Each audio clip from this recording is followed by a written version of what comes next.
Ini sholawat. Jadinya akan diberikan syafaat itu pertolongan. Tentunya diberikan kepada siapa? Ayyul qiraah, artinya yang mengucapkan, yang membaca sholawat itu. Jadinya mudah-mudahan dengan ucapan sholawat kepada Nabi Muhammad kita memperoleh syafaat dari Amin Allahumma amin. Mari dengan kerendahan hati kita mengucapkan sholawat kepada beliau. Mudah-mudahan menjadi syafaat untuk kita yang mengucapkannya. Amin Allahumma amin. Mari sama-sama. Allahumma sholli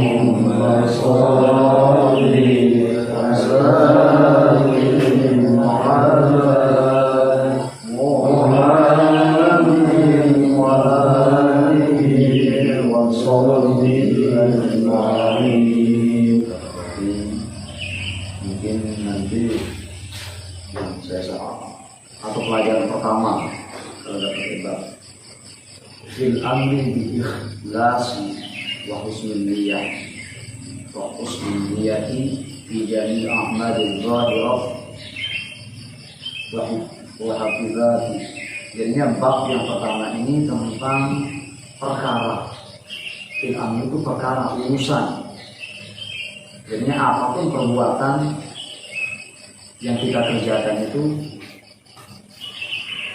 tentunya yang baik ya. Diikhlasi itu dengan niat yang ikhlas. Jadi wa husnul niyyah.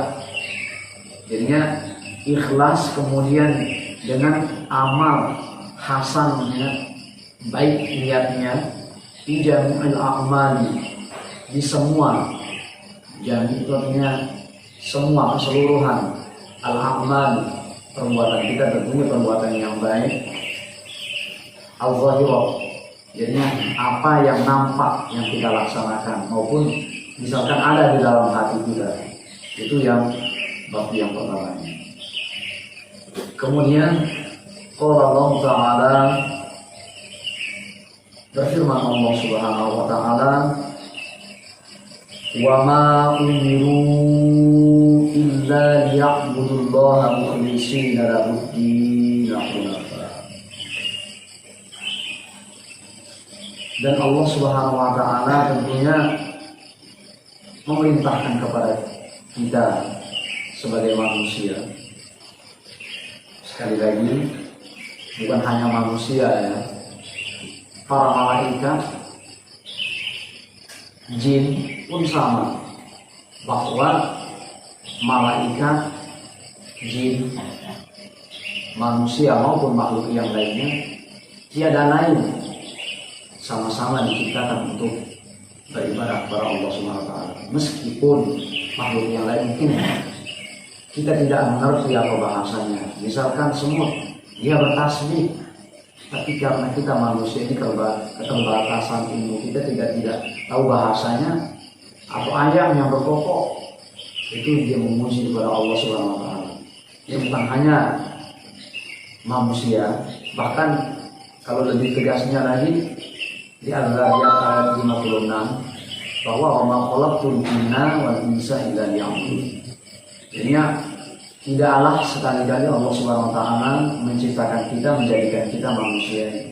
Jin dulu sebelum manusia, karena manusia Nabi Adam terakhir penciptaan, semuanya sudah diciptakan oleh Allah Subhanahu wa taala. Yang terakhir baru manusia, Nabi Adam, manusia pertama. Kemudian apa tujuannya diciptakan jin wal insa, manusia, illa liya'budun, untuk menyembah, untuk banyak-banyak beribadah kepada Allah Subhanahu wa taala. Menyembah itu dalam arti bukan dikategorikan sholat saja, karena sholat itu termasuk ibadah. Ibadah dalam artian yang universal, secara ma'ruf, secara keseluruhan. Jadi diartikan ibadah itu dikatakan dalam wasiat Bapak Maulana Syekh bahwa ibadah itu tidak cukup dengan sembahyang di atas sajadah. Jadinya ibadah itu mencakup syariah, mencakup muamalah, mencakup ukhuwah tali persaudaraan. Kemudian muamalah hukumah apapun bentuknya yang dalam hal kebaikan itu dikatakan ibadah. Jadinya itu secara umum, karena masing-masing tersendiri, sholat kah, baca Al-Quran kah, misalkan menghadiri kajian seperti ini atau ada pengajian, misalkan baik sholat mi'raj maupun misal maulid ataupun ibaratnya pengajian-pengajian yang lain yang tentunya dalam hal hasanah yang kebaikan. Kemudian mukhlishina lahu-d-din, jadinya itu dituntut kita dengan ibadah yang kita kerjakan itu adalah keikhlasan. Ini sudah letak poinnya. Ibaratnya hasil dari apa yang kita kerjakan itu semata-mata dengan keikhlasan, tentunya dalam agama yang kita kerjakan, dalam menunaikan dan niatkan dengan Allah SWT. Jadinya itulah di dalam surah Al-Fatihah itu terletak bahwa pas ayat yang mengatakan iyyaka na'budu, hanya kepada engkaulah kami menyembah dan hanya kepada engkaulah kami minta pertolongan.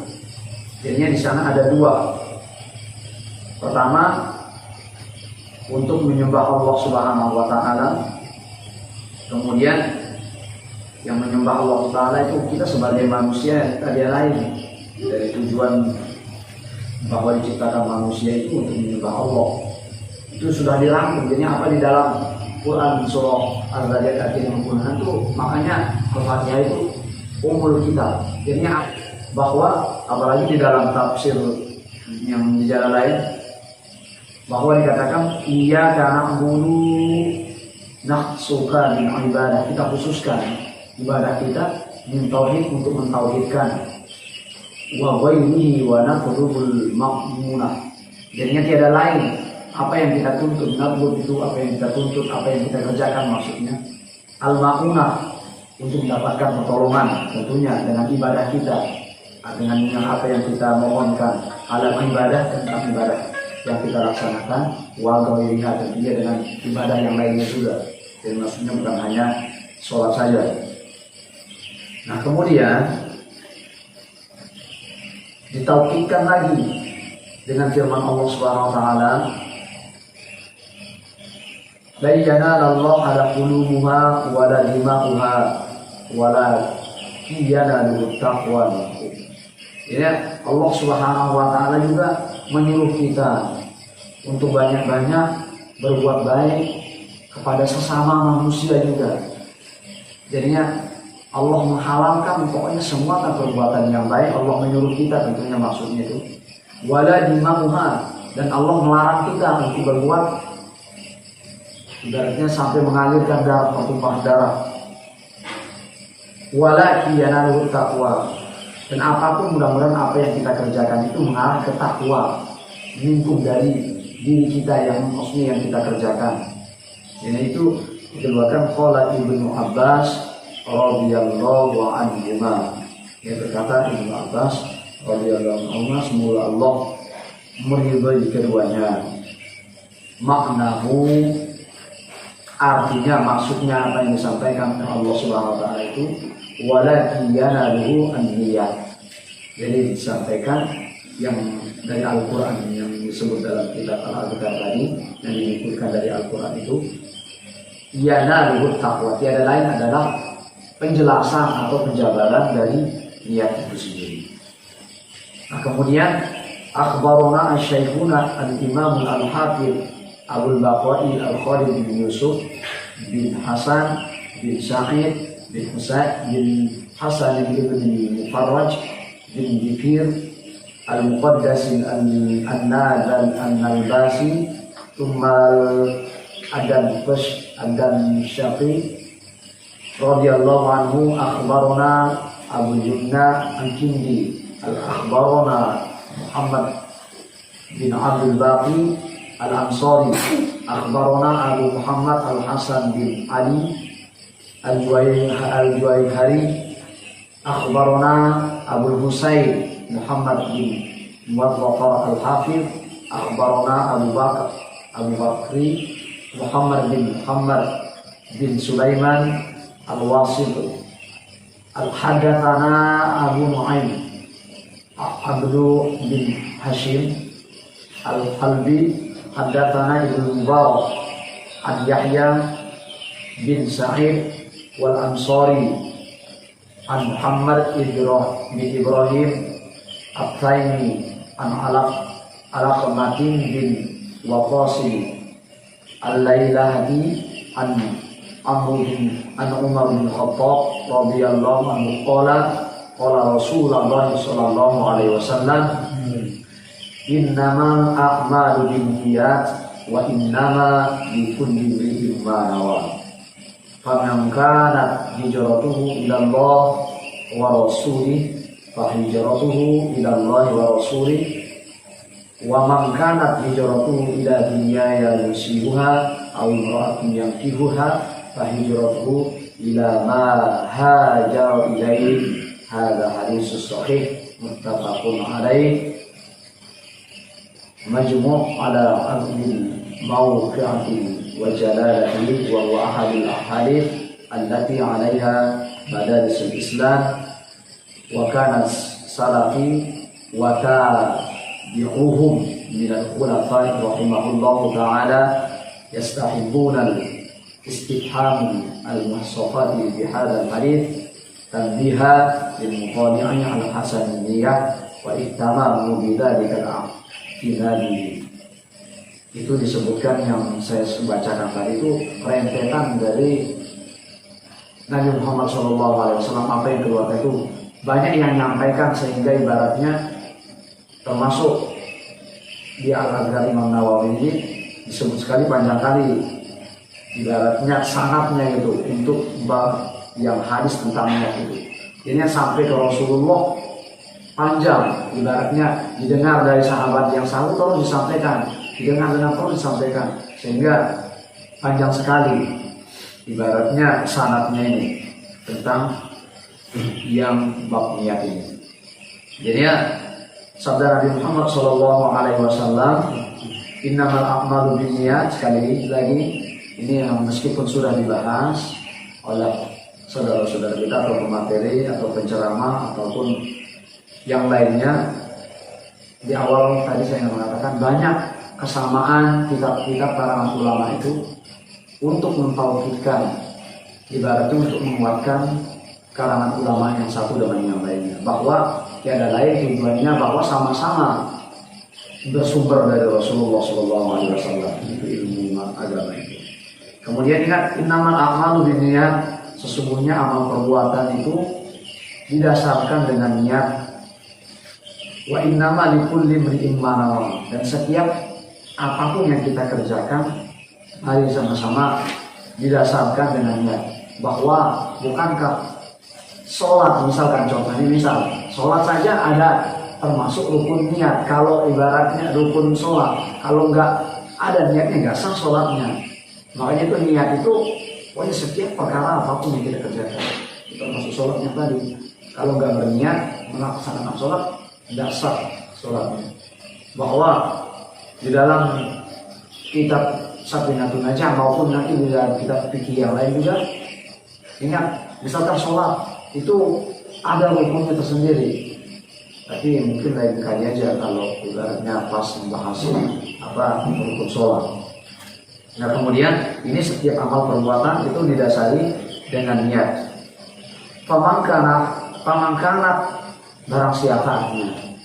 Jadi untuk manusia, baik laki-laki ataupun perempuan, baik laki-laki yang kecil maupun dia dewasa, orang maupun orang remaja, yang hijrah artinya ya. Kalau diberpatokan secara dulu, hijrah itu masih berpindah, masih dari Masjidil Haram, artinya dari Mekah ke Madinah. Nah sekarang itu secara khususnya, sekarang hijrah itu banyak sekali. Jadi mungkin dalam artian hijrahnya dari perbuatan yang tidak baik di masa yang dulu. Hijrah juga namanya untuk dalam hal yang baru, bertobat kemudian selalu mengerjakan yang baik-baik, bisa bertemu dengan orang yang baik, yang mendekatkan dirinya untuk banyak-banyak beribadah kepada Allah SWT. Itu termasuk juga hijrah. Jadi apa kalau yang dicontohkan ini pada masa dulu waktu bersama Rasulullah SAW, hijrah itu dari berpindah dari Masjidil Haram, ingat dari Mekah artinya dia pindah ke Madinah, itu hijrah.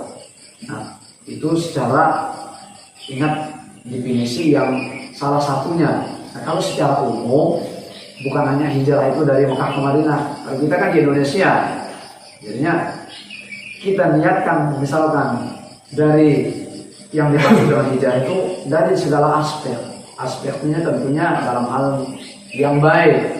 Misalkan dulu pernah kita melakukan perbuatan yang tidak baik, atau misalkan yang mendapatkan dosa dari diri kita, ya kita hijrah.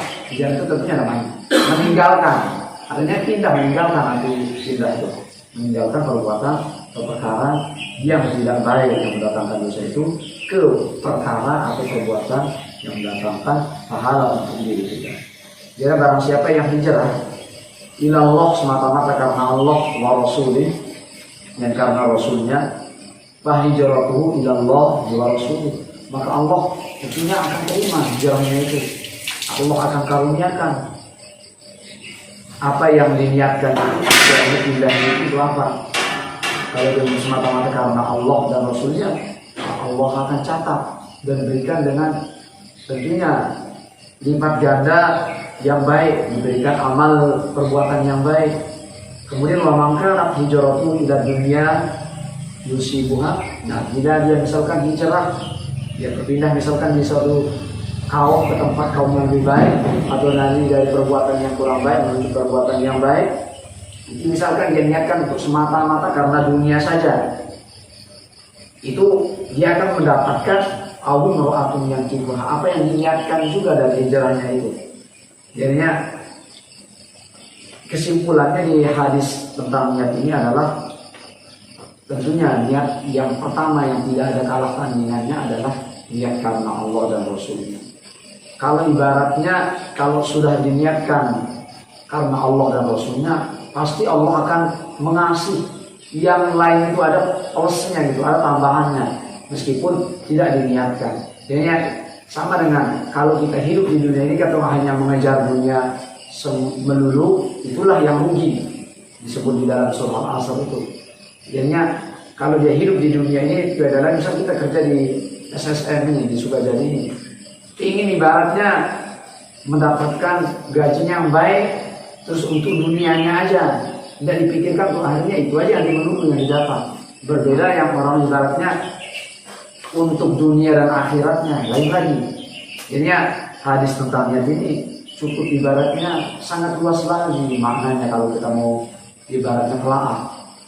Jadinya apa yang diniatkan, misalkan dia bekerja di sini misalkan untuk kehidupannya, untuk menghadapi tantangan zaman dunia akhirat, ya pasti Allah akan berikan juga. Dia bukan diniatkan semata untuk dunia. Ini yang dicontohkan sini, seandainya ada di antara kita yang berhijrahnya itu karena dunianya, Allah akan kasih. Bisa dia bekerja untuk mendapatkan ini, itu aja yang didapatkan. Sementara yang selebihnya itu tidak. Tapi kalau dia berniat semata-mata karena Allah dan Rasulnya, dikasih ada lipat gandanya lagi. Itu maksudnya yang hadis tentang niat ini. Jadinya hadis ini sahih, tidak ada bantahan. Artinya betul-betul kuat itu. Siapapun yang seandainya mau membantah hadis tentang niat ini lemah sanadnya atau misalkan ini palsu, tidak bisa, karena di antara ulama itu banyak sekali. Misalkan di dalam kitab Al-Fiqh, kemudian disebut kemarin di dalam kitab Irsyadul Ibad, maupun kitab-kitab ulama karangan yang lain juga kuat sekali. Gak bisa seandainya ada yang mau menyanggah bahwa hadis ini dhaif atau apa, gak bisa, karena disebut bahwa sahih, apalagi muttafaqun alaih. Muttafaqun alaih itu diriwayatkan dari Imam Bukhari dan Muslim. Jadinya yang terkuat di ilmu hadis itu Bukhari dulu, baru yang kedua itu Muslim. Kalau dari segi ibaratnya yang hadis sahih, ya apalagi dua-duanya ini berarti di dalam kitab Bukhari disebut juga tentang bab niat ini, di Muslim juga disebutkan. Jadinya kuat benar, apalagi nanti di hadis yang diriwayatkan oleh imam yang lain, misalnya Imam Nasai atau Abu Daud ataupun yang lainnya. Jadi bahwa bab niat itu, tentang niat itu adalah benar-benar atau sahihnya itu sangat sahih, sangat benar, sangat sidik apa yang disampaikan oleh Rasulullah SAW. Mungkin saya tidak berpanjang kalam karena ini sudah jam 5 lewat 5 di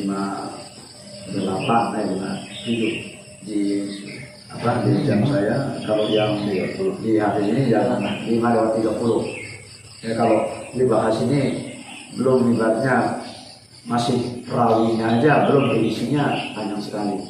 Jadinya saya tentunya minta maaf seandainya dalam penyampaian saya ada yang menyinggung perasaan bapak-bapak semuanya. Jadinya insya Allah kalau ada waktu, kalau pas gantian saya, supaya kita ngambil barokah, makanya kalau musannif itu rahimahullah nafa'ana bi ulumihi. Mudah-mudahan kita ngambil barokah dari kitab karangan ulama ini. Tidak dari amin. Jadi mudah-mudahan kayak gini kita punya gitu. Ini karangan ulama yang sebelum diterjemahkan sama yang penerjemahnya.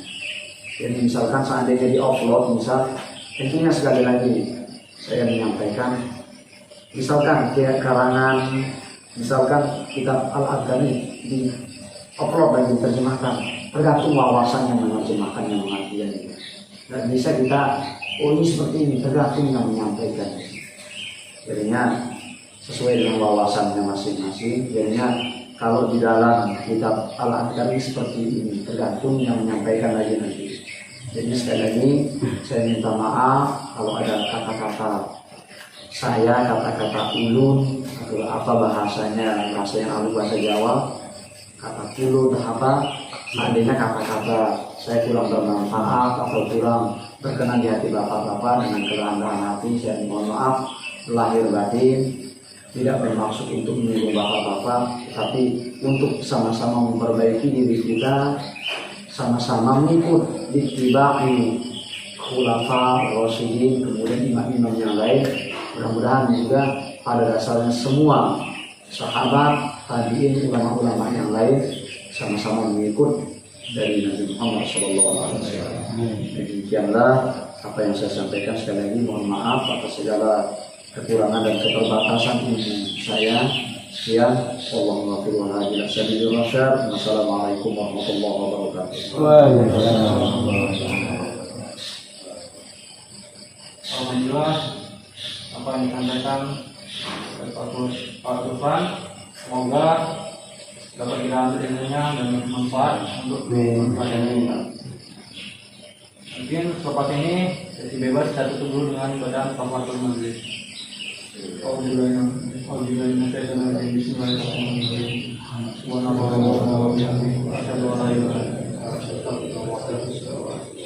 Assalamualaikum warahmatullahi wabarakatuh.